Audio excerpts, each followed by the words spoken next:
नमस्कार, आपके साथ मैं हूं निकिता शर्मा। सुजस के खास कार्यक्रम हमारे सीएम में आपका स्वागत है। यहां आपको मिलेंगी मुख्यमंत्री श्री भजनलाल शर्मा के दिन भर के दौरों, कार्यक्रमों और जन कल्याण से जुड़ी महत्वपूर्ण खबरों की जानकारी। इन खबरों में होती है प्रदेश के हर क्षेत्र से जुड़े विकास और बदलाव की कहानी। आइए आपको दिखाते हैं वो तमाम खबरें जिनमें तेजी से बढ़ते राजस्थान के विकास की तस्वीर साफ दिखाई दे रही है। तो चलिए बढ़ते हैं उन खबरों की ओर। राजस्थान में नवाचार, टीम वर्क और टेक्नोलॉजी के जरिए सरकारी योजनाओं को प्रभावी ढंग से जमीन तक पहुंचाने पर लगातार जोर दिया जा रहा है। इसी सोच को आगे बढ़ाते हुए जयपुर में लोक सेवा दिवस के अवसर पर एक भव्य कार्यक्रम आयोजित किया गया। मुख्यमंत्री श्री भजनलाल शर्मा ने जयपुर के HCM रीपा में लोक सेवा दिवस के अवसर पर आयोजित समारोह में शिरकत की। इस दौरान उन्होंने सुशासन, नवाचार और फ्लैगशिप योजनाओं में उत्कृष्ट कार्य करने वाले लोक सेवकों को मुख्यमंत्री उत्कृष्टता पुरस्कार देकर सम्मानित किया। इससे पहले मुख्यमंत्री ने लोक सेवा दिवस से संबंधित प्रदर्शनी का भी अवलोकन किया। समारोह में मुख्य सचिव V श्रीनिवास समेत कई वरिष्ठ अधिकारी मौजूद रहे।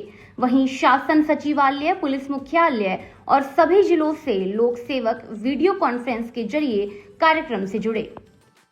मुख्यमंत्री ने समारोह को संबोधित करते हुए लोक सेवकों के काम की जमकर तारीफ की। उन्होंने कहा कि लगातार मेहनत और बेहतर मॉनिटरिंग के चलते राजस्थान अच्छा प्रदर्शन कर रहा है। प्रदेश 11 योजनाओं में देश में पहले स्थान पर है, 5 योजनाओं में दूसरे और 9 योजनाओं में तीसरे स्थान पर बना हुआ है। और मुझे आज खुशी है कि जिन योजनाओं राजस्थान को आवश्यकता है, मैं देख रहा था, हमारे आज उन्हीं को अवार्ड मिले हैं जो इस योजनाओं की इस राजस्थान को आवश्यकता है, देश को आवश्यकता है। उन्हीं योजनाओं को बढ़ाने का काम आप लोगों ने किया है, इसलिए आपको मैं बहुत बहुत बधाई देता हूं, शुभकामनाएं देता हूं। यशस्वी प्रधानमंत्री जी ने मिशन कर्मयोगी की शुरुआत इसी बदलाव के लिए की है, ताकि प्रत्येक लोक सेवक प्रशिक्षण प्राप्त कर लोक कल्याणकारी शासन में अपना बेहतर योगदान दे सके। आपको अधिकारी होने के अहंकार से मुक्त होकर एक कर्मयोगी के रूप में काम करना होगा। कई बार हम देखते हैं, क्योंकि हम उस दिन को भूल जाते हैं जिस दिन हम मेहनत कर रहे थे उस प्रतिष्ठा और पद को पाने के लिए। हम मन में, हमारे में विचार कई तरह के आते थे, मैं बनूंगा, ऐसा करूंगा, अच्छा करूंगा, समाज के हर हित में मैं भागीदारी बनूंगा। लेकिन बाद में उसकी स्थिति बदल जाती है। कहावत है ना, एक कहावत है कि काम परे कुछ और है और काम पछे कुछ और। यह कहावत हो जाती है। उस काम से पहले कुछ और बात होती है और काम होने के बाद कुछ और बात हो जाती है। तो इसलिए उन्होंने, देश के यशस्वी प्रधानमंत्री नरेंद्र मोदी जी ने कर्मयोगी की परिभाषा देते हुए उस काम को करना होगा, यह उन्हें संदेश दिया है।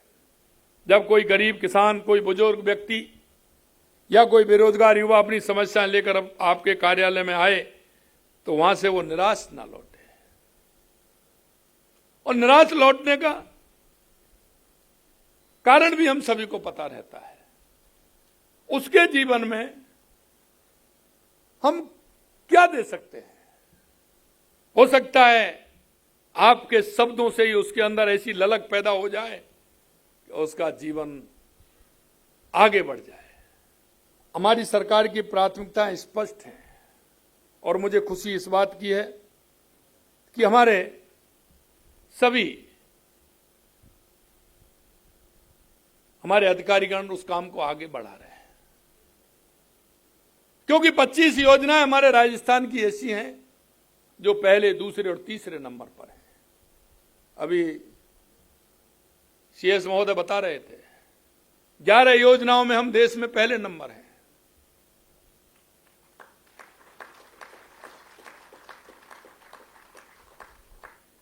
पांच योजनाओं में हम दूसरे नंबर हैं और 9 योजनाओं में हम तीसरे नंबर हैं। यानी कि 25 योजनाओं में पहले, दूसरे, तीसरे नंबर हैं।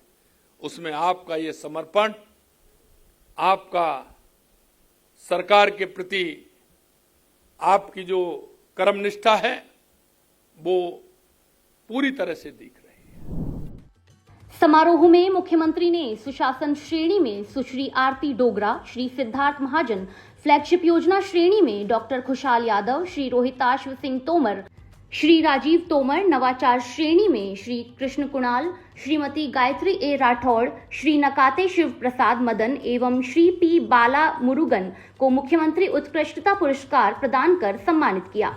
इस दौरान इन लोक सेवकों के श्रेष्ठ कार्यों पर आधारित लघु फिल्म का प्रदर्शन भी किया गया। मुख्यमंत्री ने बताया कि सरकार विरासत और विकास को साथ लेकर आगे बढ़ रही है। राज्य में एक्सप्रेस हाईवे, डिजिटल इंफ्रास्ट्रक्चर और सोलर पार्क जैसे क्षेत्रों में तेजी से काम हो रहा है। राइजिंग राजस्थान के जरिए निवेश बढ़ाने के प्रयास किए गए हैं, जिससे देश दुनिया के निवेशक राजस्थान में निवेश कर रहे हैं। हम उस विचारधारा के भाग हैं जो विरासत और विकास को साथ लेकर के चलते हैं। आप सभी ने देखा है राजस्थान में high speed express, solar park और डिजिटल इंफ्रास्ट्रक्चर का जाल भी बिछा रहे हैं। राजस्थान के विकास में निवेशकों का आकर्षण करना बहुत जरूरी है और आप देखेंगे कि राइजिंग राजस्थान हुआ, पहली साल किया, आप सभी की मेहनत थी, सभी डिपार्टमेंटों की थी और सभी डिपार्टमेंटों ने जितना है उतना किया। एमओयू हुए, धरातल पर भी उतरे, लेकिन उनको जो हमने किए हैं उनको कैसे धरातल पर उतर सकते हैं, ये बिना हमारे इनिशिएटिव के नहीं उतर सकते। हमें किससे बात करनी है? हमें वहां के उद्योगपतियों को बुलाना है। वोकल फॉर लोकल को हम कैसे आगे बढ़ा सकते हैं? देखिए, हमारा पहले गांव में हर सुविधा होती थी, सब कुछ बनता था और आज भी मैं कह सकता हूं कि वोकल फॉर लोकल का अगर ठीक प्रकार से हम उपयोग करें तो हम हमारे गांव को, हमारे कस्बे को स्वावलंबी बना सकते हैं। कभी कभी मैं कहता हूं, और आज भी जो हमारा विकसित ग्राम और विकसित बाढ़ का जो हमारा कार्यक्रम चल रहा है, 19 मार्च से जो प्रारंभ हुआ और हमारा 20 मई तक जो चलेगा, उसमें यही हमने कहा है कि हमारे गांव के विकास की कल्पना कौन करेगा, हमारे निकाय के विकास की कल्पना कौन करेगा। विकसित भारत 2047 में जब तक हमारे गांव का विकास नहीं होगा, हमारे निकाय का विकास नहीं होगा, तब तक संभव है क्या? हमें वहां की अर्थव्यवस्था कैसे हमको बढ़ानी है, वहां की उपयोगिता क्या है,